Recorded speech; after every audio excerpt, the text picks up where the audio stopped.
자, 이제 두 번째 시간 십자가의 도에서 대해서 직접 다뤄보겠습니다. 첫 번째로 먼저 이 문제에 대한 답을 좀 스스로 해봐야 돼요. 우리는 이미 구원받은 것인가, 앞으로 받을 것인가? 당연히 이걸 왜 묻냐? 우리 이미 구원받았다. 다 얘기할 거예요. 그 근거가 뭐냐면 에베소 2장 8절에 너희가 그 은혜를 인하여 믿음으로 말미암아 구원을 얻었나니 이것이 너희에게서 난 것이 아니요 하나님의 선물이다. 분명하게 우리 구원을 얻었다라고 되어 있습니다. 과거형으로 되어 있어요. 그래서 구원을 얻었다라고 표현해야지 우리는 구원을 얻을 것입니다 하면 안 되기는 해요. 네. 그런데 문제는 그러면 구원을 얻었다라고 과거형으로 표현하면 다시는 구원을 잃지 않게 된다라는 결론에 도달하거든요. 어떤 문제가 발생하느냐? 예수님 믿다가 타락하는 일이 없다. 예정설로 예수님 믿다가 타락한 사람들은 원래 구원받지 못한 사람이다. 물론 결과적으로는 맞죠. 근데 우리는 예정설을 함부로 논하면 안 돼요. 예를 들어 어떤 사람이 교회 잘 다니고 직분도 받고 일하다가 시험 들어서 교회를 떠났어요. 저 사람은 구원 못 받았으라고 단정할 건가요? 아니면 다시 곧 돌아올 거라고 기대하면서 기다려주고 기도할 건가요?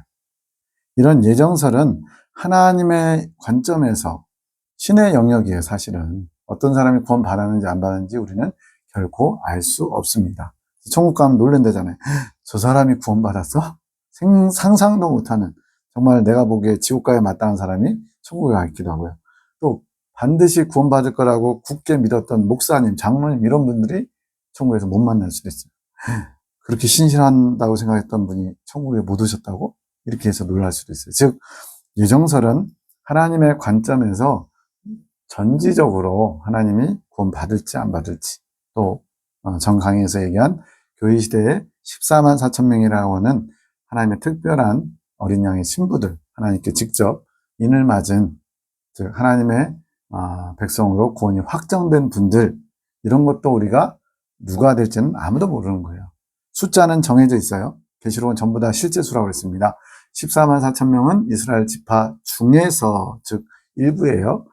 구원받는 모든 하나님 백성들 중에 일부가 그렇게 14만 4천 명 안에 들어가서 신부가 될 수 있는데, 그가 누가 될지는 우리는 아무도 몰라요.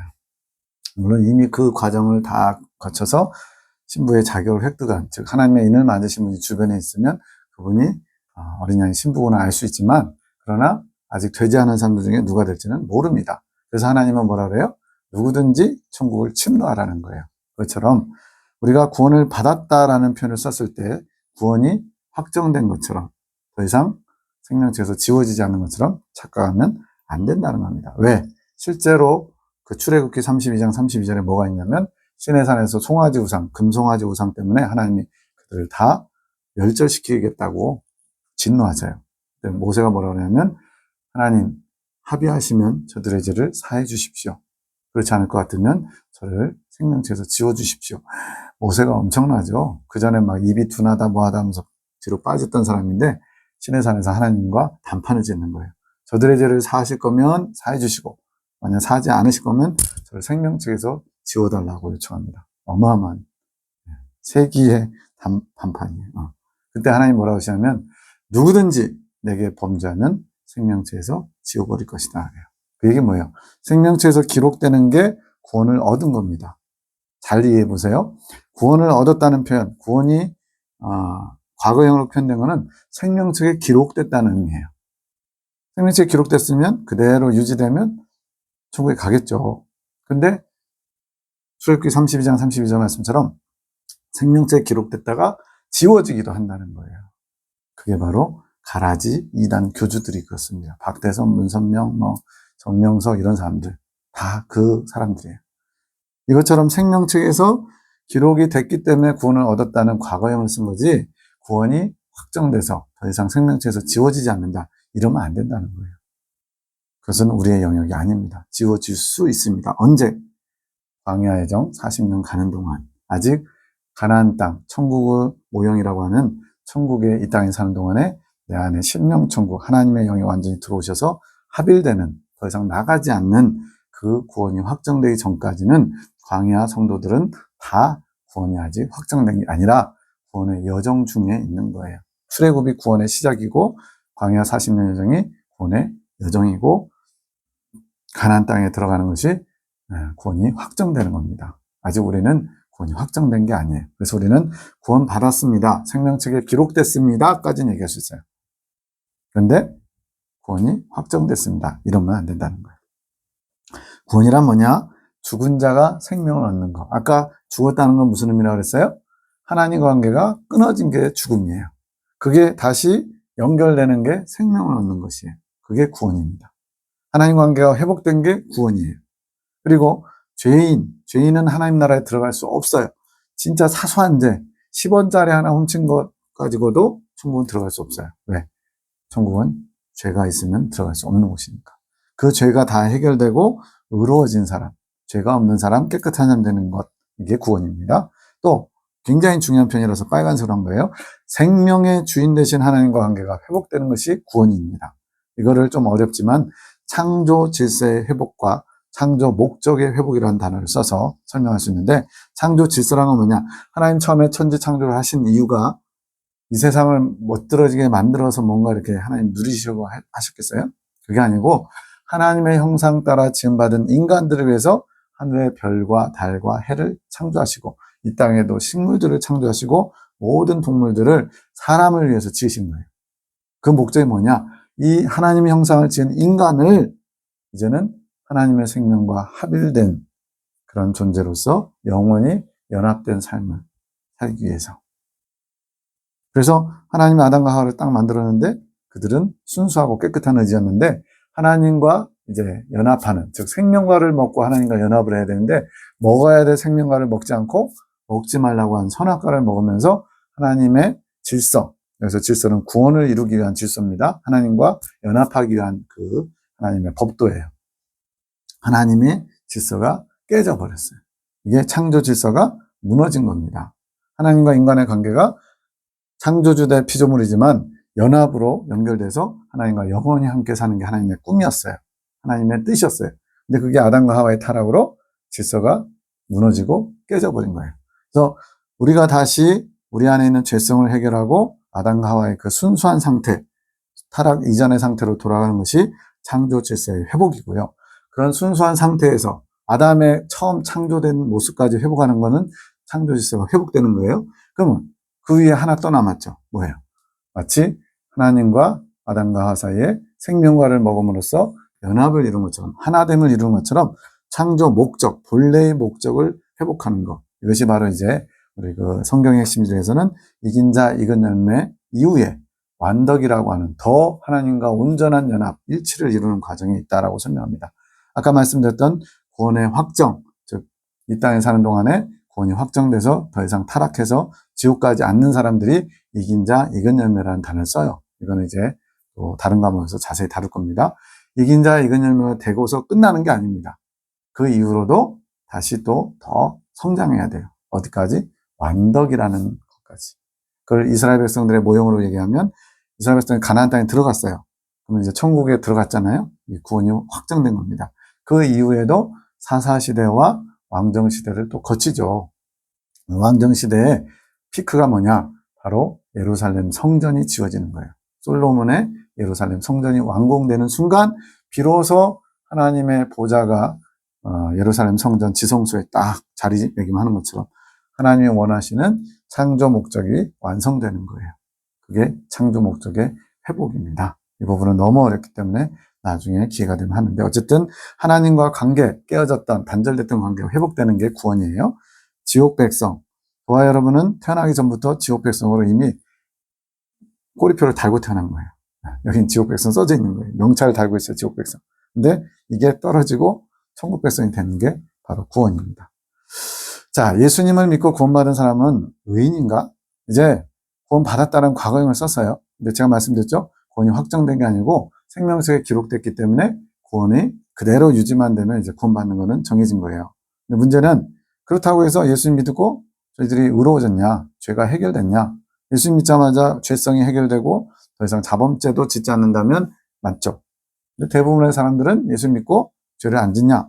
저도 마찬가지고 여전히 예수님 믿지만 죄인의 모습이 많아요.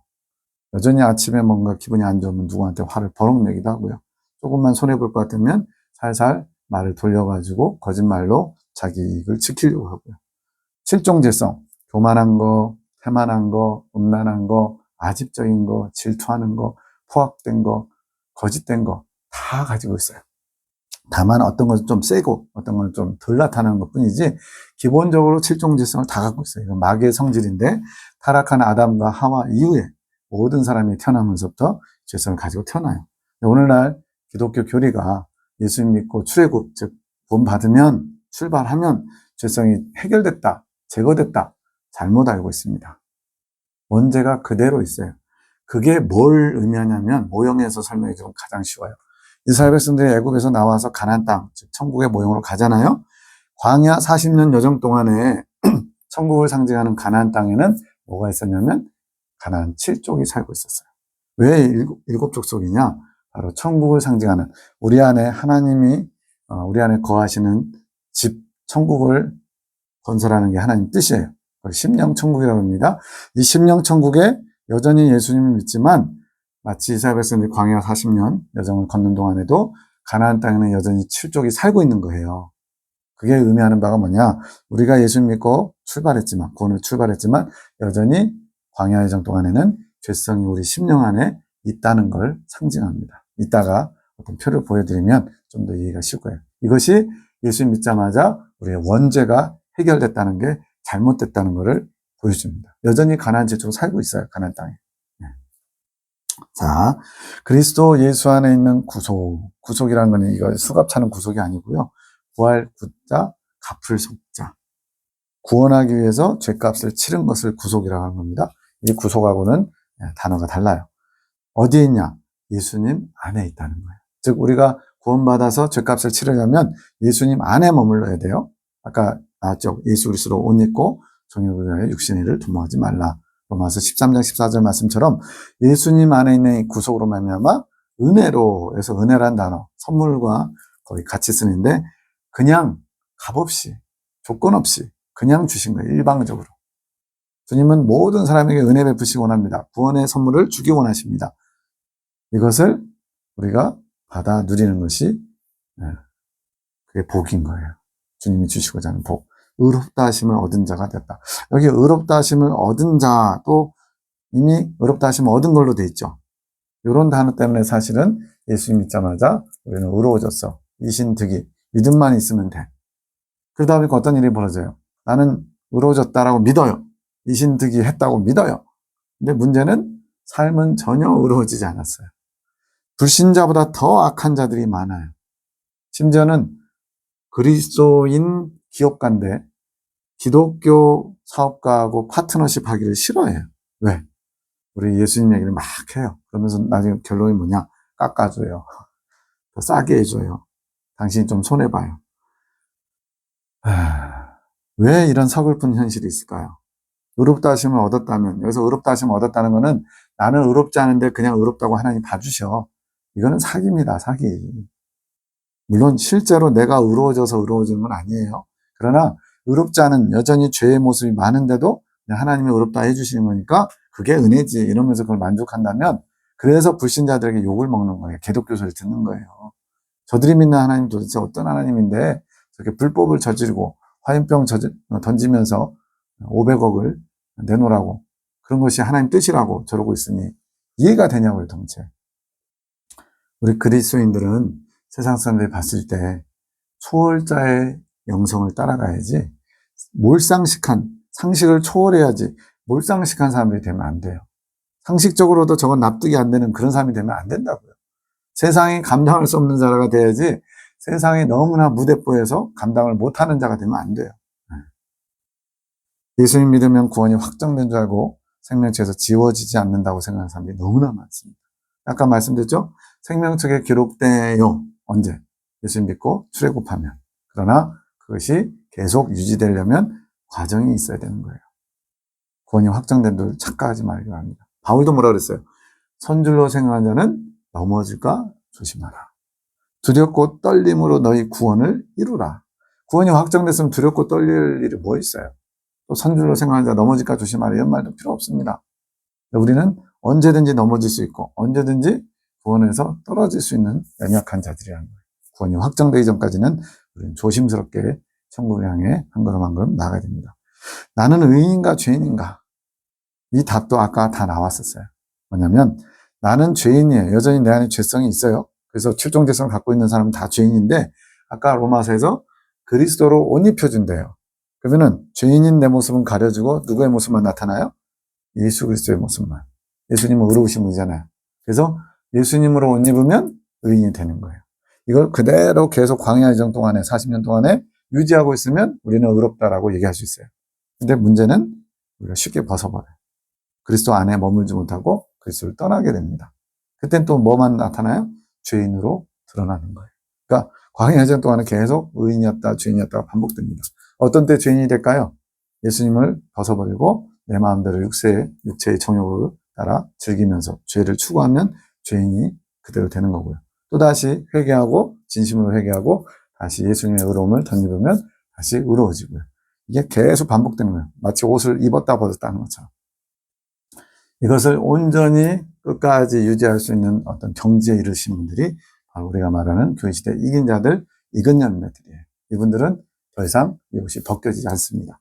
그것이 바로 구원의 확정의 증표인 흰옷을 입는 거예요. 예수님 믿자마자 다 흰옷을 입는 게 아닙니다. 물론 믿음으로 바라보긴 해야죠. 우리는 다 하나님의 은혜로 흰옷을 입게 될 자들.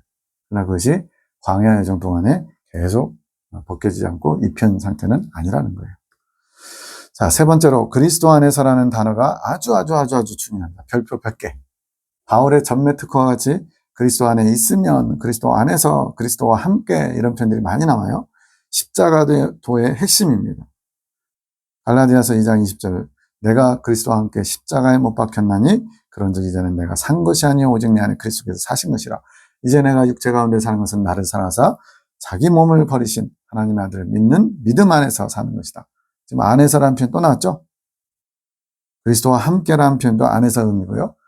내 안에 예수님이 사시고요. 또 하나님의 아들을 믿는 믿음 안에서 세 번이나 안에서 함께 이런 표현이 나왔어요. 이것이 유지될 때는 우리는 의인이고 또 그리스도 안에서 하나님 앞에 의롭다 하심을 얻는 겁니다.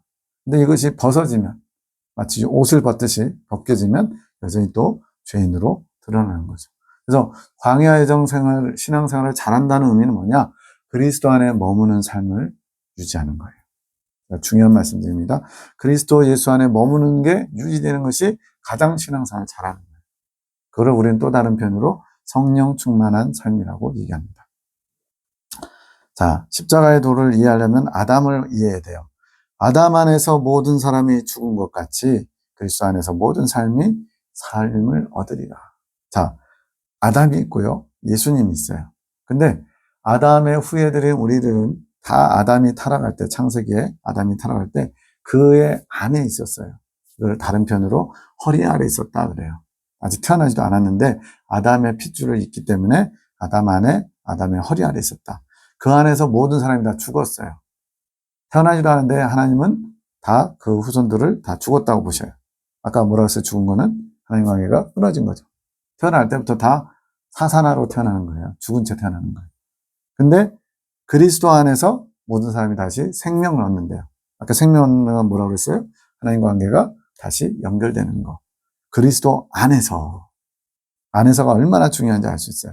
첫사람 아담 안에서 모든 사람이 다 죽어서 죽은 자가 돼버렸는데 마지막 아담, 로마서인가요? 거기서 표현이 나와요. 마지막 아담.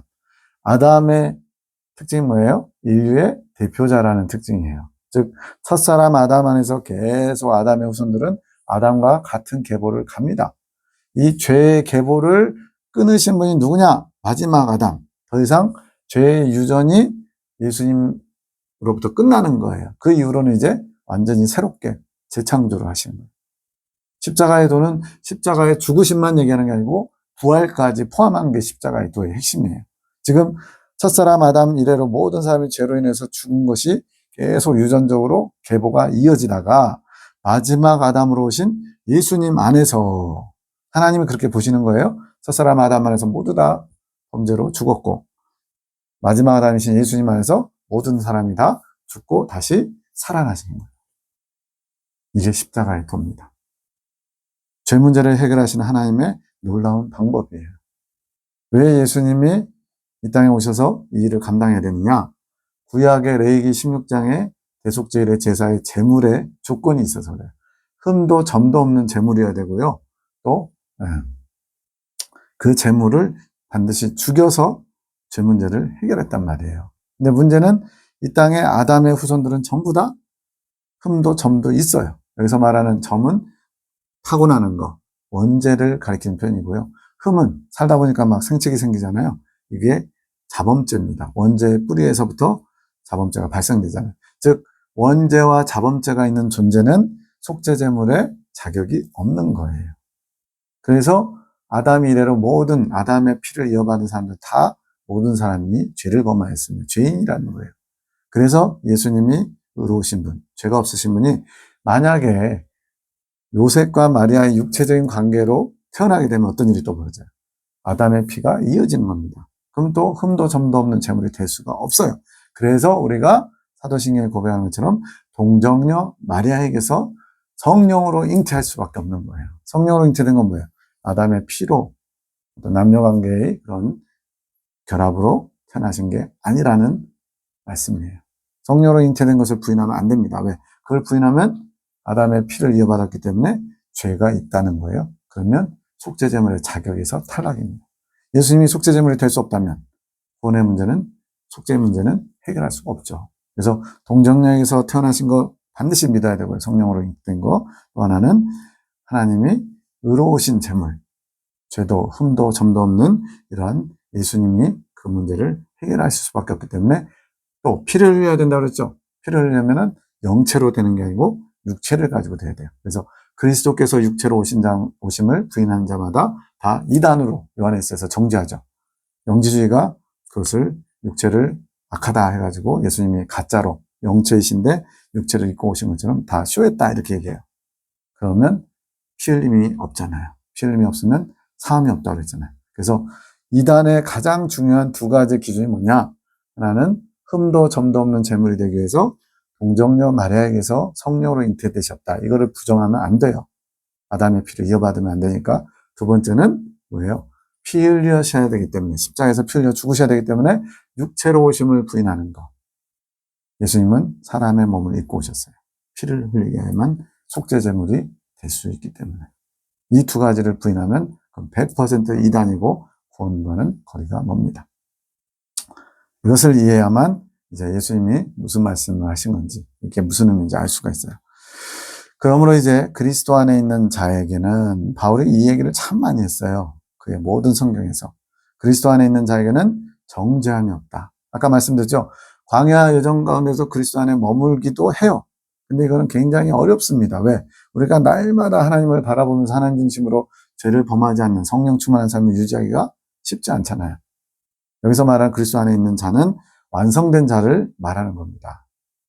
그 완성된 자가 교회 시대에 이긴 자들이고 죄 문제를 해결하신 분들이에요.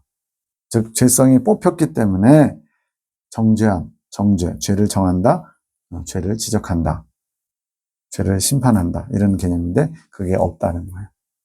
그리스도 예수 안에 있는 또 안에 있는 표현 나왔죠. 생명의 성령의 법 그랬는데 예전에 예수님 믿기 전에는 또는 예수님을 믿었어도 그 안에 죄의 법칙, 칠종죄성이 기회만 주어지는 법칙처럼 나타나요. 7장에서 많이 나옵니다. 그 죄의 법 아래 있던 사람들이 이제는 하나님께서 이제 단련하셔서 연단하셔서 죄가 더 이상 발동을 못하는 그런 상황까지 되면 뿌리만 남았어요. 죄성 뿌리만. 그걸 하나님 능력으로 뽑아주시고 그 자리에 지성소, 우리 영의 지성소에 성령께서 들어오셔서 생명의 합의를 이뤄요.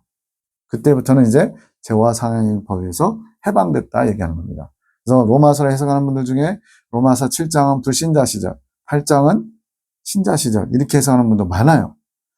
절대 아닙니다. 7장에서 막 죄로 인해서 고통당하죠. 공고함에 빠지죠. 오라 공고한 사람이로다 누가 나를 이 사망의 몸에서 건져내리고 탄식하면서 마무리가 되거든요. 근데 이 7장의 내용은 그런 불신자 시절에 무슨 죄로 고민해요. 소크라테스나 이런 사람도 좀 하겠지만 여기서 말하는 죄에 대한 고민은 겉으로 드러난 행실의 죄를 말하는 게 아니고 내면의 죄 때문에 고통스러워하는 거예요. 즉 바울이 예수님 믿고서 높이 성장하셔서 겉으로는 이제 거의 죄를 안 짓는데 내면에서 죄 문제로 인해 심히 고민하고 힘들어하는 내용이 7장의 갈등이에요. 죄로 인한 고민. 그러다가 8장에서 생명의 성령의 법이 그 자리를 차지하고 생명의 능력을 맛보면서 이 표현을 한 겁니다. 그러니까 불신자가 신자 되는 과정이 아니에요. 근데 왜 이렇게 해석할 수밖에 없느냐? 아까 처음에 말씀드린 것처럼 예수님 믿자마자 의로워졌다. 예수님 믿자마자 내 문제가 해결됐다. 이런 교리를 갖고 있으니까 틀이 이렇게 생겼으니까 이런 틀 안에 내용이 그렇게 담기는 겁니다. 틀이 이렇게 생기면요. 이런 틀 안에 내용이 담기겠죠. 그래서 교리가 신학이라는 게 그래서 중요해요.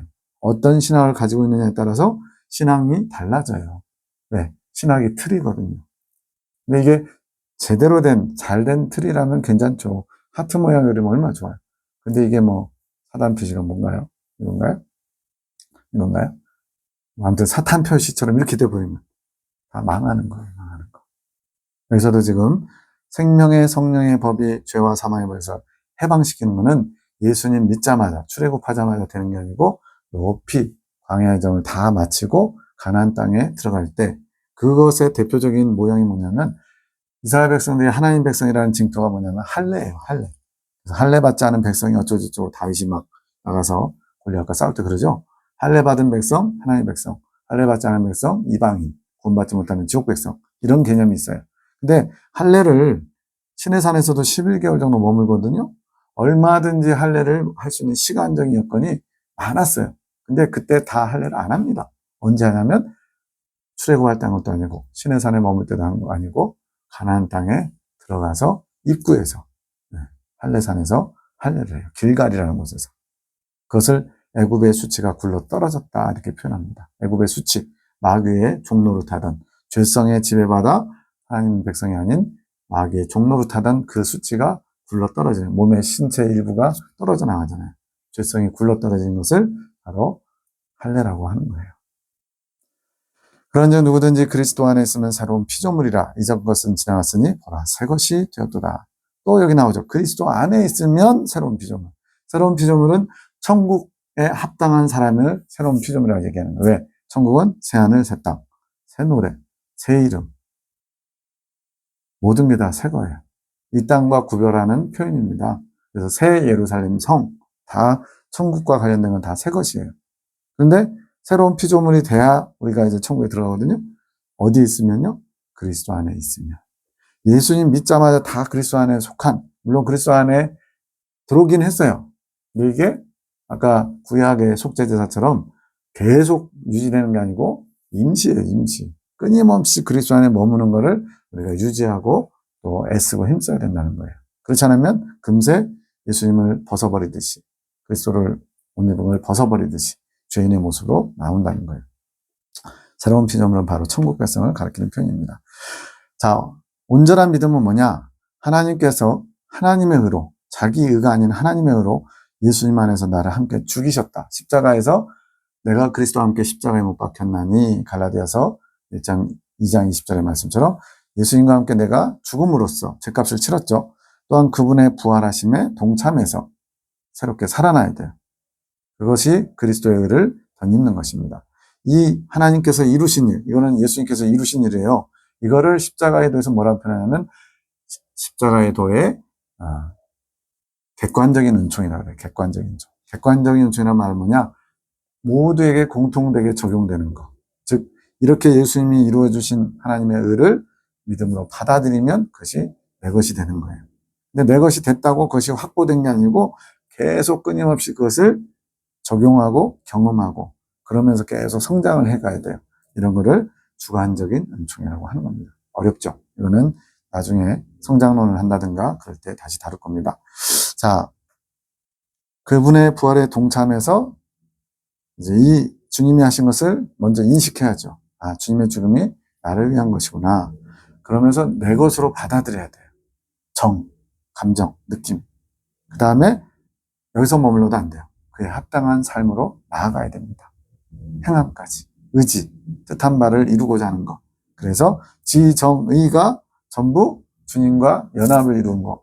이것이 바로 영적 성장의 비결이고 내면이 정결케 되는 거예요. 지금은요. 지정의가 이제 혼의 영역이거든요. 그것이 네, 주님과 별로 상관이 없어요. 내가 하고 싶은 대로 막 살아요. 그게 우리의 현실입니다.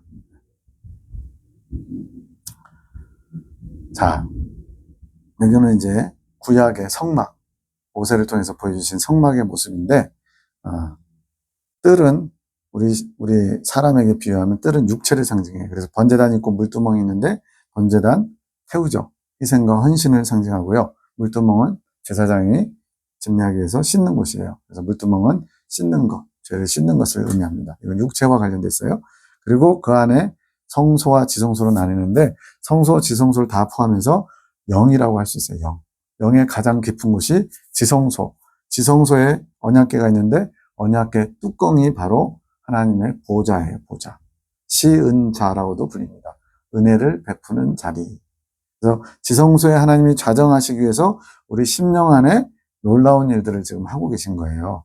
그런데 이 성소 부분에가 우리 인간의 혼의 영역이 있어요. 혼은 다른 말로 마음의 영역이라고 할 수 있습니다. 그러니까 영이 있고요. 혼이 영에 포함된 거예요. 부속된 거예요. 좀 쉽게 설명하기 위해서 달걀을 생각해 보세요. 달걀에 껍질이 있죠. 단단하죠. 보호하는 거죠. 달걀 껍질이 육이라면 달걀 껍질 바로 안에 뭐가 있어요? 흰자가 있죠. 이 흰자가 혼에 해당한다고 보시면 돼요. 그리고 그 안에는 진짜 병아리가 되는 노란색의 그 노른자가 있죠. 그게 영이라고 생각하시면 비슷하게, 똑같진 않아요. 비슷하게 이해가 됩니다. 그래서 영의 부분 속에 혼이 있지만 이 혼은 육체를 유지하고 육체에서 활동하기 위해서 필요한 것이에요. 근데 이 혼의 영역을 먼저 성령께서 장악해 가셔야 됩니다. 왜냐하면 우리의 영 속에는 아직 타락한 죄성이 있어가지고 그 자리는 아직 우리가 뭘 못 해봐요. 대신 혼의 영역에서 지정의를 상징하는 진설병상, 순금등대, 분향단. 진설병상은 지성을 상징하는 떡상이고요. 순금등대는 양심을 상징하면서 감정 부분도 같이 포함하고요. 분향단은 향을 올려드리거든요. 의지, 하나님을 향한 어떤 우리의 의지를 올려드린 거예요. 이 성소 부분이 먼저 정결케 되는 과정이 필요하다는 겁니다. 그래서 이제 심령도표를 이따 보여드릴 건데요. 이 성령님께서 먼저 들어오시는 곳이 혼의 영역이에요. 영의 영역이 아니고. 혼에 들어오셔가지고 우리의 마음속에 있는 지성, 감정, 의지라고는 인격이라고 우리가 보통 표현하는데 그것을 성령께서 이제 점점 장악해 가십니다. 이게 영적 성장이에요. 내면의 정결함. 그 전에 예수님 믿기 전에는 막 그냥 자기가 아는 대로 생각하는 대로 감정 먹은 대로 하고 싶은 대로 막 살았다면 이제 성령님 점점 우리의 혼의 영역을 장악하면서 점점 그분께 자리를 내드리는 거예요. 십자가의 객관적 은총이 뭐였어요? 예수님 안에서 우리는 일방적으로 하나님이 죽이시고 또 예수님 안에서 일방적으로 살리셨어요. 모두에게 보편적으로 적용되는 객관적인 은총을 예비해 주신 거예요.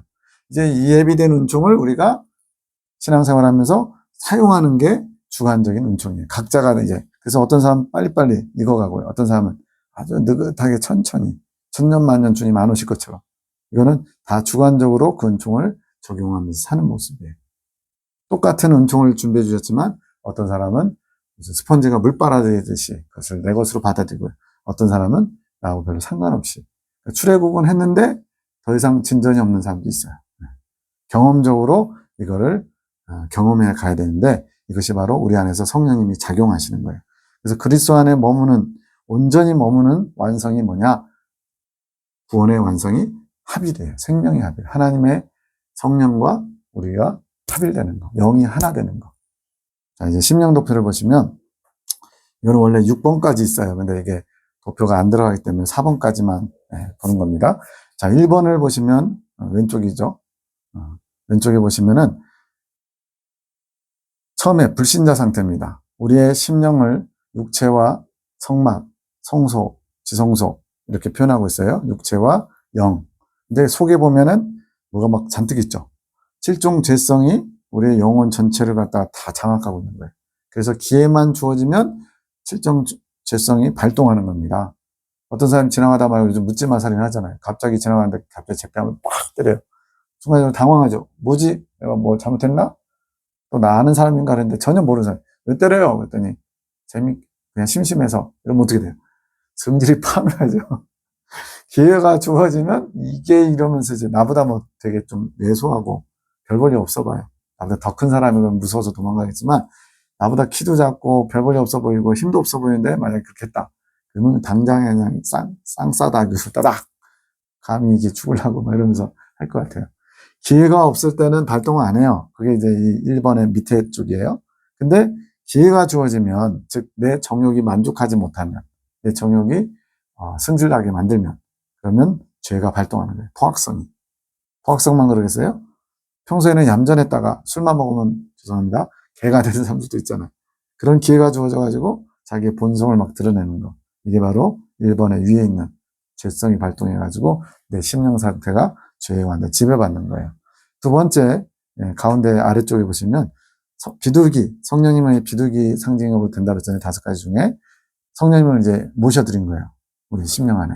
이게 출애굽입니다. 그렇지만 여전히 죄성이 세력이 강해요. 이 점선이 죄의 세력이거든요. 그렇지만 이제 위에 십자가, 하나님의 보좌를 상징하는 거기서부터 빛을 비추어가지고 그게 내면에까지 이제 비추는 거예요. 이제 두 번째 한단 이상을 마친 사람들 표현하는데 지성과 감정 부분에 지금 비둘기가 더 많이 들어왔죠. 점점 우리 심령을 장악해가는 겁니다. 그럼 이때부터는 뭐냐? 성령님을 의식하면서 사는 거예요. 또 성령님께서 원하신 게 뭔지를 조금은 반응하면서 사는 거예요. 근데 여전히 의지 부분은 분향단은 죄성이 이렇게 침투해서 막 다 덮고 있죠. 아직까지는 온전히 실천하지 못하는 모습이 많은 거예요. 그러다 계속 어디를 향해서 성령님 가시냐? 바로 하나님의 보좌인 지성소. 거기까지 가시는 거예요. 그 내용이 4번입니다. 4번에 이제 드디어 생명의 합의를 성령께서 이루시는 거예요. 이게 아까 로마서 8장 2절에 생명의 성령의 법이 죄와 사망의 법에서 해방시키는 거예요. 즉 죄성의 지배 아래 있던 사람이 죄가 자범죄가 계속 발동해가지고 내면도 또 행실로도 범죄하던 사람이 점점 성령의 영향력, 성령이 차지하면서 나중에는 죄성이 뽑히고 그 자리에 성령이 들어가신 모습을 보여주는 거예요. 그 뒤로도 계속 성장합니다. 이게 바로 이긴 자와 이긴 열매라는 구원의 확정 단계를 넘어서서 완덕이라고 하는 하나님과 완전한 합일. 제가 요즘 와서 이거 하나 깨달은 게 너무나 귀한 게 있어요. 성부, 성자, 성령, 삼위일체 하나님의 성령의 위치, 역할이 좀 늘 애매했어요. 성부, 아버지, 성자, 아들, 성령, 거룩한 영. 근데 성부도 성자도 결국은 거룩한 영이거든요. 관계적인 측면에서는 성령이 뭔가 애매해요. 대신에 성령을 우리 모두에게 주셨잖아요. 사람들에게. 그래서 우리 안에 들어오셔가지고 하시는 일이 우리 안에 지성소에 합일되시는 거예요. 그러고 나니까 이 땅에서 사는 동안에 이 생명의 합의를 이룬 사람들이 바로 교회시대 이긴 자들이고 14만 4천 명이고 익은 열매, 처음 익은 열매들이고 어린 양의 신부라는 것을 이제 진리를 통해 정돈이 되니까 제 머리를 한 대 빵 때린 게 뭐냐면 성부, 성자, 성령의 자리에 어린 양의 아내들, 뭐 이제 아내를 쓰면은 성처, 성부, 성자, 성처 같이 또 하나님을 기준으로 하면 며느리 붙여 써서 성부, 성자, 성부 똑같은 부네요. 이거 이해하실 수 있는 분은 이해하실 거고 이해 못하시는 분은 이단 아니냐고 하지 마시고 제가 요즘 들어서 깨달은 거고 정리한 거예요. 성부, 성자, 성령께서 우리 영과 하나 되시면 결국 성령이 나고 내가 곧 성령이 되잖아요. 예수님도 뭐라 하냐면 하나님을 믿는 사람을 신이라 했거든 이런 표현이 나와요. 나중에 찾아보세요. 성령과 하나됨으로 이 놀라운 신의 영역에 삼위일체의 연합 속에 어린 양의 신부들을 포함시키고자 하는 하나님의 엄청난 놀라운 계획을 살짝 엿보았다고 할까요? 그런 걸 느끼면서 제가 감격했어요. 이 정말 이 벌레만도 못한 피조물을 하나님이 창조주의 위치에까지 끌어올리시는 이거는 뭐 받아들일 수 있는 사람 받아들이시고 못 받아들이시는 분들은 그냥 넘어가셔도 돼요. 어쨌든 성부, 성자, 성령의 위치에 성령으로 합일된 성처, 성부, 며느리, 아내 뭐 이런 위치까지 우리 피조물을 끌어올리시는 하나님의 놀라운 계획, 섭리 이런 것들을 조금 알겠어요. 자, 이제 정리 들어갑니다. 자, 초기 믿음은 뭐냐? 주님의 십자가 죽으심과 부활을 아는 것이에요. 그게 나를 위한 것인 줄 알고 받아들입니다. 이게 구주로 영접하는 거잖아요. 출애굽이에요. 출애굽하면 예수님의 십자가 죽으심과 함께 내가 죽는 겁니다. 근데 이것으로 끝나는 게 아니라 믿음으로 이르는 과정이 있다는 거예요. 이걸 믿음의 성숙이라고 그러는데 광야 연단 과정을 거치면서 때로는 예수 그리스도로 옷 입고 믿음의 삶을 살고요. 때로는 벗어버리고 죄인의 삶을 살고요. 이런 식으로 계속 반복되는 거예요. 입었다 벗었다 입었다 벗었다. 로마서 7장에서도 기회만 주어지면 죄를 범하는 자신 때문에 고통스러워하는 바울의 이야기가 나오는데 그리스도 안에 머물렀다가 그리스도 안에 벗어났다가 그래서 옷 입고 또 벗고 이게 왔다 갔다 하는 거죠. 예수님께서 3일 동안 음부에 계셔서 죄인들을 위해서 구원을 베푸신 것처럼 이 음부에 있는 과정이 있다는 거예요. 심판대가 있는 중간 영역처럼 나중에 아주 중요한 진리가 또 포함되어 있는 거예요. 우리가 예수 믿으면 다 즉천국 하는 대로 생각하는데 그렇지 않습니다. 천국 들어가려면 거룩해져야 돼요. 예수님 뭐라고 그랬냐면 거룩함과 모든 사람으로 더불어 화평함과 거룩함을 쫓으라. 이것이 없이는 주를 보지 못한다 그랬어요. 모든 사람과 왼수 같은 사람하고도 화평함과 거룩함을 취해야 된다는 거예요. 우리 자신을 보면 불편한 사람이 있으면 피하고 싶고 미운 사람이 있으면 또 미워하고 이러잖아요. 아직 화평함과 거룩함이 내가 좋아하는 사람들에게밖에 안 되잖아요. 그 얘기는 아직 우리가 그 주를 보지 못한다는 건 천국 못 들어간다는 얘기예요. 천국 들어갈 준비가 아직 부족하다는 것을 여실히 보여줍니다. 모든 사람으로 더불어 즉 원수까지 사랑할 수 있는 경지에 이르러야만 천국에 들어갈 수 있다는 거예요. 그래서 이 과정이 믿음이 성숙하는 과정이요 광야 연단 과정입니다. 그러고 나서 이제 이 과정을 다 마치면 완성된 믿음이 돼서 성령님과 하나 돼서 내면과 행실이 정결케 돼서 가나안 땅에 들어가는 거예요. 이것이 곧 부활에 동참하는 겁니다. 생명의 합의를 이루는 거예요. 자, 로마서가 말하는 믿음으로 말미암아 산다. 아까 복음에는 하나님의 의가 나타나서 믿음으로 믿음에 이르게 하나니 그러면서 오직 의는 믿음으로 말미암아 살리라 말씀하셨어요. 장차 아직 완성된 게 아닙니다. 장차 이루어질 의인의 삶을 현재로 끌어당기는 게 바로 믿음이에요. 믿음은 뭐예요?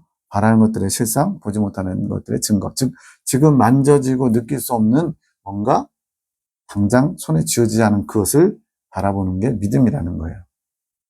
우리는 모두 다 의인이 돼야 됩니다. 또 거룩해져야 됩니다. 이것을 미리 끌어당겨서 오늘 현재를 살 수 있게 만드는 게 바로 믿음이라는 거예요. 왜 그러냐? 그 믿음의 실체가 성령님이기 때문에 그래요. 우리 안에 성령님 오셨죠? 성령님은 거룩한 영이시고 우리를 이끌어 가십니다. 믿음에 합당한 열매를 맺어야 되는데 이것이 믿음대로 사는 것이고 온전한 믿음에 이르게 하는 것인데 행함이 없는 믿음은 죽은 믿음이다. 야고보서에서 계속 행함을 강조하죠. 이 행함은 루터가 오해를 해가지고 본인은 오직 믿음으로 이러고 있는데 야고보서에는 막 행함을 강조하니까 지푸라기 사신. 지푸라기 뭐야? 비어있는 거잖아요. 쓸데없는 거잖아요. 그래서 이거는 정경이긴 정경인데 어쩔 수 없이 정경으로 인정하는데 이거는 쓸모없는 거야. 쓰레기야. 이렇게 취급했어요. 왜? 그 당시에는 믿음을 강조해야 되는 시대적인 상황이었기 때문에. 근데 지금 와서는 조명을 받죠. 믿음이 있다면 반드시 행함이 있다. 이런 얘기를 해요.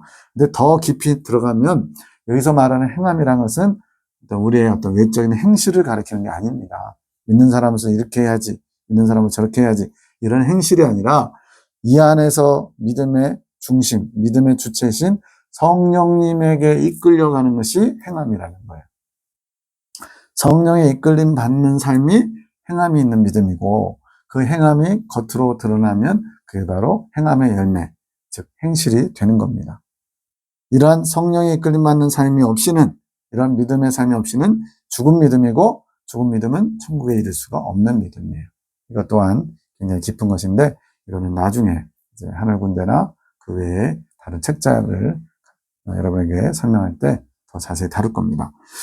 자, 이와 같이 너희도 너희 자신을 죄에 대하여는 죽은 자요 그리스도 예수 안에서 하나님을 대하여는 산 자로 여길지어다. 여긴다는 건 뭐예요? 아브라함이 하나님을 믿으니 그 믿음을 의로 여기셨다. 의로 여기셨다는 얘기는 아직 의인은 아닌데 곧 의인이 될 것처럼 어느 정도 인정해 주는 게 이신칭의 믿음으로 의롭다 여기심을 받았다 이거거든요. 된 거는 뭐예요? 믿음으로 의롭다함을 얻었다. 이신득이. 이신칭의와 이신득이를 동일하게 취급하는 그 교단들도 많지만 원칙적으로는 이신칭의는 그보다 아래 단계예요. 아브라함이 85세에 얻은 게 이신칭의예요. 아브라함이 하나님 믿으니 그 믿음을 의로 여기셨다. 그리고 이신득이는 아브라함에게 99세에 나타나셔서 너는 이제 내 앞에서 행하여 완전하라, 퍼펙트, 완전한 삶, 즉 믿음으로 의롭다 하심을 얻는 행함까지 변화된 삶, 그것이 이신득입니다. 여기서는 지금 너희는 죄에 대해서는 죽은 자, 죄에 대해서 죽은 자라는 건 무슨 의미일까요? 죽은 자는 말이 없죠. 즉 죄에 대해서 반응하지 않는, 죄에 민감하지 않은, 그러려면 어떻게 돼요? 육성을 따라 살면 안 됩니다. 육성을 따라가면 반드시 죄의 종로를 탈 수밖에 없어요. 이런 죄에 대해서 죽은 자처럼 반응하지 않는 것처럼 죄를 멀리하고 하나님을 대해서는 산 자로. 근데 그리스도 예수 안에서, 또 안에서가 또 나왔어요. 안에서를 정말 징하겠습니다. 그게 뭐냐면 내 힘으로 하는 게 아니라 내 안에 계신 그리스도를 옷 입는 그 삶을 통해서 하나님께는 산자처럼, 산자라는 거 아까 뭐라고 그랬어요? 하나님과 관계가 회복된 사람, 연결된 사람이 됐잖아요. 그 삶으로 나가야 된다는 거예요. 6번, 여전히 죄에 대해서 죽은 자로 살지 못하고 있는 현실. 왜 그럴까요? 여전히 죄성이 우리 안에 있기 때문에 그래요. 죄성과 정욕과 결점이 계속 우리를 그리스도 안에 머무는 삶으로 살지 못하게 방해를 합니다. 해방을 합니다. 그래서 누가 필요하냐? 바로 성령님이 필요한 거예요. 성령님은 하나님의 영이고 거룩한 영이잖아요. 구원받은 징표가 뭐냐? 다 구원받은 자에게는 성령을 선물로 주십니다. 네. 앞선 강의에서 나왔죠. 너희가 예수 그리스도를 믿고 세례를 받고 뭐 그러면 성령을 선물로 받는다. 이렇게 나왔어요. 베드로의 설교에. 성령을 모셔드리면 그게 구원받은 징표예요. 왜 성령님을 주셨느냐? 성경만 있으면 되지 않느냐? 성경만 가지고 구원받을 수는 없습니다. 왜? 진리를 살아 운동력 있게, 진리를 생명력 있게 하는 것이 바로 성령님의 역사거든요. 내가 너희에게 다만 이것을 알려 하노니 너희가 성령을 받은 게 율법의 행위, 즉 율법을 잘 지켰더니 성령님을 하나님이 주신 거냐? 아니면 듣고서 믿음을 가져서냐? 너희가 이같이 어리석었냐? 성령으로 시작했다가 이제는 육체로 마치겠느냐? 갈라디아서는 로마서의 뭐랄까요? 부속? 네. 좀 이렇게 더 연장해서 하는 거 있잖아요. 로마서하고 짝을 이뤄서 갈라디아서는 더 믿음으로 의롭다 하심을 얻는 게 뭔지를 가르쳐 줍니다. 성령으로 시작했다. 즉 성령님을 받았어요. 듣고서 믿음을 가지면서. 그런데 하나님의 의로 시작했는데 육체로 마친다는 건 뭐냐? 왜 이런 얘기를 하냐면 갈라디아 교회가 바울에게 복음을 듣고 잘 신앙생활을 하고 있었어요. 근데 어느 날 바울이 없는 틈에 예루살렘에서 온 유대인들, 말 그대로 유대교를 믿던 유대인들 중에 기독교인이 된 사람들이죠. 그들이 와가지고는 너희도 이방인이지만 이제는 하나님 백성이 됐으니까 율법을 지켜야 돼.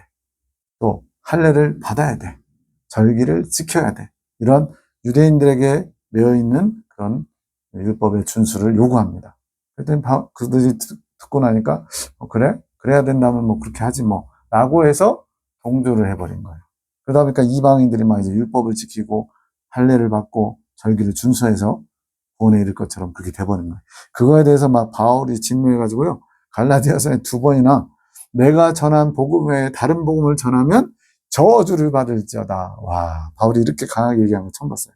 2번씩이나 자신이 가르쳐준 대로 그대로 하자는 거는 진짜 복음이 아니라는 거죠.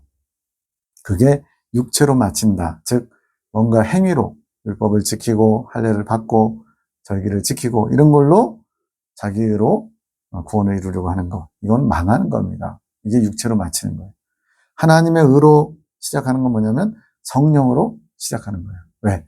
성령께서 하나님의 의를 우리에게 이루시거든요.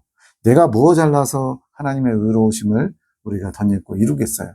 우리는 아무것도 아닙니다. 껍데기예요. 우리 안에 계신 성령님이 우리를 그렇게 만들어 가시는 거예요. 그래서 성령님이 얼마나 중요한지를 알 수가 있어요. 지금 내가 성령님을 잘 모시고 살아가는지, 성령을 가끔 필요할 때 참는지 잘 돌아보시기 바랍니다. 날마다 성령님과 동행해야 돼요. 그래야만 그리스도 안에 머무는 삶이 가능합니다. 7번, 광야 연단 과정 중에 성령님이 하시는 일. 이거는 4번이 아니죠. 그 특강 중에 믿음과 성령과 성장이라는 과목을 보시면 잘 나와 있어요. 광야 연단 과정 중에 성령님이 하시는 일은 우리가 구원받은 자의 삶, 즉 예수님을 구주로 영접하고 하나님의 백성답게 살기 위해서 그리스도 안에 머물 수 있도록 인도하시고 범죄할 때마다 범죄를 할 수밖에 없죠. 왜? 죄성이 있으니까. 그거는 예수님 안에 머물지 못하는 겁니다. 그러면 진실되게 회개하면 돼요. 다시 시작할 수 있어요. 예수님의 피를 우리에게 공급해서 죄를 씻어주십니다. 날마다 해야 되는 거예요, 이거는. 그래서 죄를 씻어서 다시 의로워지고 예수님으로 옷 입고 그리스도 안에 머물 수 있도록 도와주셔서 결국에는 천국에 도달하도록 이끌어주신 분이 성령님이에요. 그래서 성령님이 우리 안에 거하셔서 이 하시는 일들이 바로 하나님의 의입니다. 결론적으로 그런 거예요. 하나님의 의는 성령님께서 우리 안에서 이루신 일들. 그게 하나님의 의예요. 십자가의 도를 이제 정리하면 믿음이란 하나님의 의로 그리스도 안에서 죽고 그리스도 안에서 다시 살아난 것을 복음이라고 하는 거예요. 십자가의 도. 이걸 듣고서 내 것으로 받아들이고 그에 합당한 삶을 사는 것. 이게 믿음이에요. 나는 지금 어디까지 갔나 잘 보세요. 정말 알고만 있고 삶으로 실천하는 건 잘 안 된다. 그럼 아직 십자가의 도를 온전히 내 것으로 삼지 못한 겁니다. 혼의 영역, 아까 지정의 얘기했죠. 바로 그 마음의 영역이 성령님께서 다 장악하셔야만 이것이 하나됨을 이루는 것이고 결국엔 주님의 뜻이 이루어지는 거예요. 우리를 통해서. 그리스도 안에 머무는 삶, 이게 중요합니다. 광야 여정 동안에 가장 신앙생활을 잘하는 것은 내 안에 계신 성령님의 이끄심에 순종하면서 지정의를 그분의 뜻에 굴복시켜서 예수님과 하나됨을 이룰 수 있도록 주님을 원하고 주님을 사랑하고 그것을 꾸준히 계속 실천하면서 때론 넘어지기도 하고 때론 길을 잃기도 해요.